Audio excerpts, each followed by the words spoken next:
अभी तक भगवत गीता अध्याय 11 विराट रूप के हमने 30 श्लोक कंप्लीट किए हैं। आज हम 31 नंबर श्लोक से शुरुआत करेंगे। उससे पहले एक बहुत ही अच्छी लाइन है कि किसी भी व्यक्ति को अच्छे से जाने बिना दूसरों की बातें सुनकर उसके प्रति कोई भी धारणा बना लेना मूर्खता है। जय श्री कृष्णा, राधे राधे, हर हर महादेव। युद्ध भूमि में भगवान श्री कृष्ण और अर्जुन के बीच वार्तालाप चल रही है। भगवान ने अर्जुन को अपना विराट स्वरूप दिखाया। विराट स्वरूप देख के अर्जुन विभिन्न प्रकार के सवाल भगवान श्री कृष्ण से करते हैं। तो आगे वो पूछते हैं भगवान से कि असंख्य में को भावानु गुरु रूपो नमस्तुते देववर प्रसीद विज्ञातुमिच्छे छामी भवंतम माघ्य नहीं प्रजा नामी त्वम प्रवृत्तम। हे देवेश, कृपा करके मुझे बतलाइए कि इतने उग्र रूप में आप कौन हैं। मैं आपको नमस्कार करता हूँ, कृपा करके मुझ पर प्रसन्न हो। आप यदि भगवान हैं, मैं आपको जानना चाहता हूँ, क्योंकि मैं नहीं जान पा रहा हूँ कि आपका प्रायोजन क्या है। विराट रूप देख के भगवान के बहुत सारे रूप अर्जुन ने देखे, इसलिए वो थोड़े से संशय में हैं। वो पूछना चाह रहे हैं भगवान से कि आप इनमें से आपके इतने सारे उग्र रूप हैं, इनमें से आप कौन से हैं, कृपा करके मुझे बतलाइए।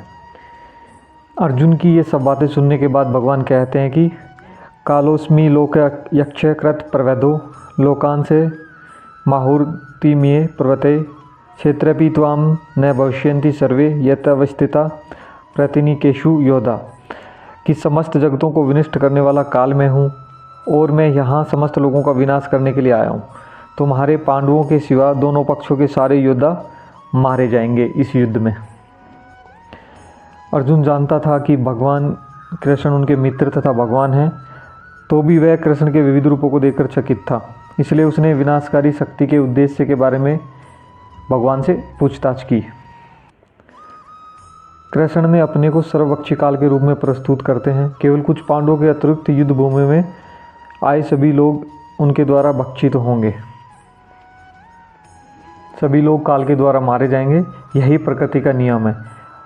और भगवान कृष्ण अर्जुन से कहते हैं कि अतः उठो, लड़ने के लिए तैयार हो और यश अर्जित करो, अपने शत्रुओं को जीतकर संपन्न राज्य का भोग करो। ये सब मेरे द्वारा पहले ही मारे जा चुके हैं और यही सब साक्षी, तुम युद्ध में केवल निमित्त मात्र हो सकते हो। भगवान कहते हैं कि द्रोण, भीष्म, जयद्रथ, कर्ण तथा अन्य महान योद्धा पहले ही मेरे द्वारा मारे जा चुके हैं, अर्थात काल के द्वारा वो पहले ही मारे जा चुके हैं, उनका अंत निश्चित है। अतः तुम उनका वध करो और तनिक भी विचलित न हो। तुम केवल युद्ध करो, युद्ध में तुम अपने शत्रुओं को परास्त करोगे। इसके बाद संजय बोलते हैं कि एत छुत्वा वचनम केशवस्य कृताल लिर्वेपमान क्रीटी नमस्कृत्वा भूय एवं कृष्णम सगदद भीत प्रणम्य। संजय ने धृतराष्ट्र से कहा, हे राजा, भगवान के मुख से इन वचनों को सुनकर कांपते हुए अर्जुन ने हाथ जोड़कर उन्हें बारंबार नमस्कार किया। फिर उसने भयभीत होकर अवरुद्ध स्वर में कृष्ण से इस प्रकार कहा। अर्जुन आश्चर्यचकित, रोमांचित और थोड़े से भयभीत होकर कहते हैं कि स्थाने ऋषिकेश त्व प्रकृत्या जगत प्रश्यन्ते नूर रजन्ते च रक्षासी भीतानि दिशो द्रवंती सर्वे नमस्ति न सिद्ध सगा। हे ऋषिकेश, आपके नाम के स्वर्ण से संसार हर्षित होता है और सभी लोग आपके प्रति अनुरुक्त होते हैं। यद्यपि सिद्ध पुरुष आपको नमस्कार करते हैं, किंतु असुरगण भयभीत हैं और इधर उधर भाग रहे हैं। यह ठीक ही हुआ।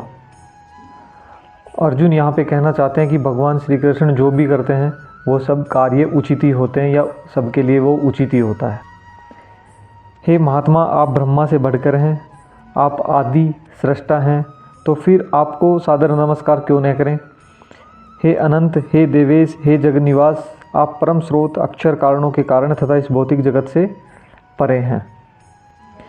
आप आदिदेव, सनातन पुरुष तथा दृश्य जगत के परम आश्रय हैं। आप सब कुछ जानने वाले हैं और आप ही वह सब कुछ हैं जो जानने योग्य हैं। आप भौतिक गुणों से परे परम आश्चर्य हैं। हे अनंत रूप, यह संपूर्ण दृश्य जगत आप में ही व्याप्त है। आप वायु की तरह अर्थात हवा की तरह सर्वत्र फैले हुए हैं। आप वायु हैं तथा परम नियता भी हैं। आप अग्नि हैं, जल हैं तथा चंद्रमा हैं। आप यदि जीव ब्रह्मा हैं और आप प्रति पितामह हैं, आपको 1000 बार नमस्कार और पुनः पुनः नमस्कार। आपको आगे पीछे तथा चारों ओर से नमस्कार। हे असीम शक्ति, आप अनंत पराक्रम के स्वामी हैं, आप सर्वव्यापी हैं, अतः आप सब कुछ हैं। इस प्रकार आज भगवद गीता के हमने अध्याय 11 के 40 श्लोक कंप्लीट किए। जय श्री कृष्ण, राधे राधे, हर हर महादेव।